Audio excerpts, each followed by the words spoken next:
The Soviet Union drilled a hole more than 12 kilometers deep in Siberia, which shares borders with Norway and Finland.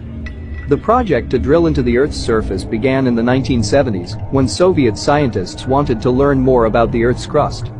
Over 2 decades, they managed to dig more than 7.5 miles down into the Earth. The drill broke through into a cavity, and the scientists lowered some equipment to see what was down there. An extremely heat-tolerant microphone, along with other sensory equipment, were lowered into the well. The temperature was about 1,100 degrees centigrade, about 2,000 degrees Fahrenheit. But the real shocker was the disturbing sound that was recorded.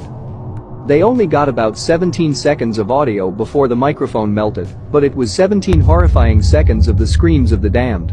The screams of the hell.